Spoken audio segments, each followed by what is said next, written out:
जो विधायक के चुनाव में आते हैं और सांसद के चुनाव में आते हैं, सांसदों की बात हो रही है बेसिकली यहाँ पर, कि जनप्रतिनिधि एब्सेंट है। ठीक है, मैं यहाँ ये कहना चाहता हूँ कहीं ये भी एक मोदी जी और अमित शाह की स्ट्रेटेजी का पार्ट तो नहीं है कि वो चाहते हैं हम इन्हीं बिंदुओं पर डिस्कस करें। मैंने पहली डिबेट में कहा था कि जब हम CCC और 4C को समझ रहे थे कि कहीं ये भी उनकी, हम जो बात करें ये भी उनकी एक मेगा स्ट्रेटेजी का पार्ट है कि हम यहां से आगे ना जा पाए।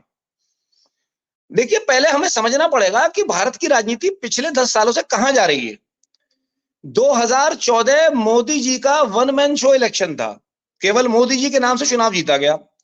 2019 उनकी जुमलेबाजी से, झूठों सफेद झूठों से जीता गया चुनाव था। स्मार्ट सिटी आएंगे, डिफेंस कॉरिडोर आएगा, भारत सुपर पावर बन जाएगा, मिलिट्री पावर बन जाएगा, पाकिस्तान को खत्म कर देगा, पीओके को अपने घर में ले लेगा, चाइना को आंख दिखा के चाइना से जमीन वापस ले लेंगे, है ना, एम्प्लॉयमेंट बढ़ जाएगा, विश्व गुरु बन जाएंगे, इंडस्ट्रीज आ गई। ये जुमलेबाजी जितने झूठ उन्होंने बोले वो जनता के सामने, और उसकी आड़ में कितने घोटाले उन्होंने करे वो भी सबके सामने आ चुके हैं।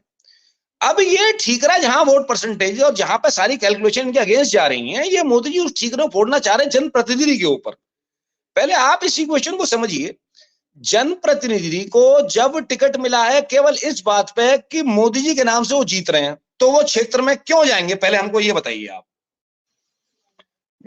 जो चीज हम बार बार कह रहे हैं, थाने के अंदर जो मुलजिम 2000 रुपए में छूटता था पिछली सरकारों में, उसके रेट आज 20,000 रुपए हैं।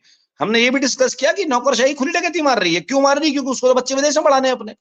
तो क्या ये चीज चुनाव के ऊपर लागू नहीं है? जो टिकट 2 लाख, 5 लाख, 10 लाख, 15 लाख के थे, उनके रेट करोड़ों में पहुंच चुके हैं। जनप्रतिनिधि बिजनेस करने आए हैं। सबसे बड़ा हमने ये भी डिस्कस किया था पहले कि सबसे बड़ा जो ऑर्गेनाइज्ड बिजनेस है आज भारत में, वो सट्टेबाजी भी नहीं है, सट्टेबाजी से ऊपर आज पॉलिटिक्स हो चुका है। लाखों करोड़ों अरबों का व्यापार है। कोई व्यक्ति यहाँ पैसे देने के आया है, समाज सेवा करने नहीं आया। टिकट लेके वो अपने 1 रुपए के 4 रुपए करने आया, मल्टीप्लाई करने आया। वो सड़कों पर घूम के समाज सेवा नहीं करने आया। और जो पैसे उसने ये कमाए हैं, जो करोड़ों रुपए दे रहा है, ये पाप करके ही कमाए, पुण्य से तो पैसे कमाए नहीं जा सकते। वो पाप को और बढ़ाने आया है, वहां लोगों को अपनी शक्ल दिखाने, उनकी सेवा करने नहीं आया। आज जब मोदी जी का फैक्टर फेल हो रहा है, ये तो पहले से, पहली डिबेट से पहले ही मालूम पड़ना शुरू हो गया था, और सेकंड थर्ड डिबेट के बाद ये भी मालूम पड़ा। आज आपने वो बात कबूली जो मैं फर्स्ट डेट से कहता आ रहा हूँ, ऊपरली लोग कबूल, योगी जी का फैक्टर भी काम नहीं कर रहा है। मैंने रीजन भी डिफाइन किया था क्यों फैक्टर काम नहीं कर रहा योगी जी का। तो मोदी जी का और योगी जी का फैक्टर काम नहीं कर रहा है, तो वो ये ठीकरा फोड़ना चाह रहे जनप्रतिनिधियों के ऊपर कि तुम्हारी वजह से काम नहीं कर रहा। अब मेरा प्रश्न यहाँ ये है कि जनप्रतिनिधि क्यों जिम्मेदार है, और कहां तक तो जिम्मेदार तो वो है नहीं। जब जनप्रतिनिधियों को टिकट सिर्फ इस रेपुटेशन पे दिया गया, मैं एक बहुत छोटा सा एग्जांपल देता हूं आपको, छोटा सा। विधानसभा की ठाकुर दलबीर सिंह जैसे कद्दावर नेता का अलीगढ़ से, बरौली से टिकट काटा गया। अब मजे की बात ये देखिए, जो मंत्री विपक्ष में थे, उनकी पार्टी, उनको पैसे लेकर मंत्री बनाया गया। मैं नाम नहीं लेना चाहूंगा, सब मेरे दोनों मेरे परिवार के सदस्य हैं, क्योंकि मेरी टिप्पणियां पारिवारिक नहीं है, मेरी टिप्पणियां राजनीतिक है। ठाकुर दलबीर जैसे कद्दावर नेता को टिकट भाजपा ने नहीं दिया क्योंकि वो जमीन से जुड़े हुए नेता थे। उनके पास देने के लिए रिश्वत के मोटे पैसे नहीं थे। मैं उनसे व्यक्तिगत मिला हूं, वो 74 साल के हैं और वो स्पष्ट कहते हैं।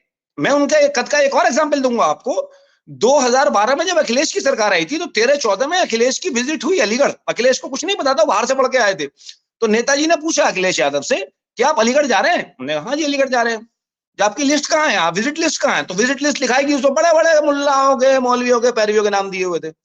और जबकि ठाकुर दलबीर सिंह नहीं थे समाजवादी पार्टी में, वो लोकल से जो है विधायक रहे थे और कांग्रेस से विधायक रहे थे ना। आप किसी के घर नहीं जाएंगे, आप सिर्फ बोले क्यों, लिस्ट फाड़ के फेंक दी नेताजी ने, लिस्ट उठाई और कचरे में फेंक दी।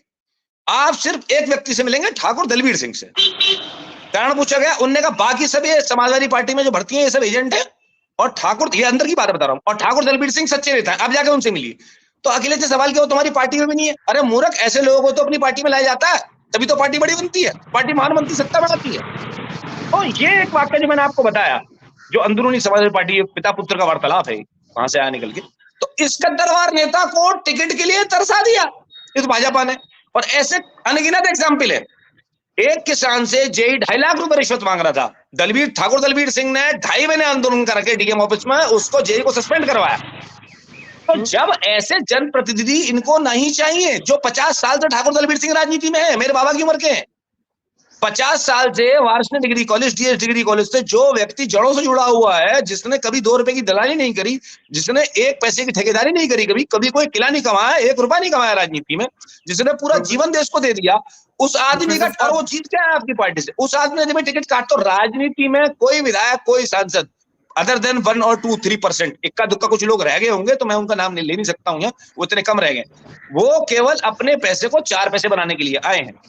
उनसे अब आप ये उम्मीद करते हैं लोगों की बात सुनेंगे, लोगों का काम करेंगे वो, और लोगों का कल्याण करेंगे, तो ये अपने आप में बहुत बड़ी मूर्खता है। दूसरी बात, लोकतंत्र का चीरहरण, लोकतंत्र, एक लाइन लूंगा बस, लोकतंत्र का चीरहरण तो कहा था राधारमण जी ने। अभी जो वोटों वाली 1 करोड़ 60 लाख वोटों वाली बात है, आज जो स्थिति सामने पिक्चर बन रही है, वो लोकतंत्र का चीरहरण तो बहुत पीछे छूट गया, 30 40 50 साल पीछे छूट गया। आज ये लोकतंत्र के कोलैप्स, मेरे हिसाब से हमारी आज की डिबेट का टॉपिक होना चाहिए था कोलैप्स ऑफ डेमोक्रेसी। आज तो ये लोकतंत्र कोलैप्स के मार्ग पर चल चुका है और एंड पे आ चुका है। जिस तरीके की घटनाएं आज सुबह से हमारे सामने आई हैं, और जिस तरीके का हेल्दी डिस्कशन आज हम लोग सुबह से कर रहे हैं, और जिस तरीके का लोकतंत्र को लेकर हम लोग इंटेलेक्चुअल आज निकाल के लाए हैं, तो मुझे तो लगता है लोकतंत्र का अंतिम चरण है तो कोलैप्स ऑफ डेमोक्रेसी है। प्लीज, अभी तो अंतिम चरण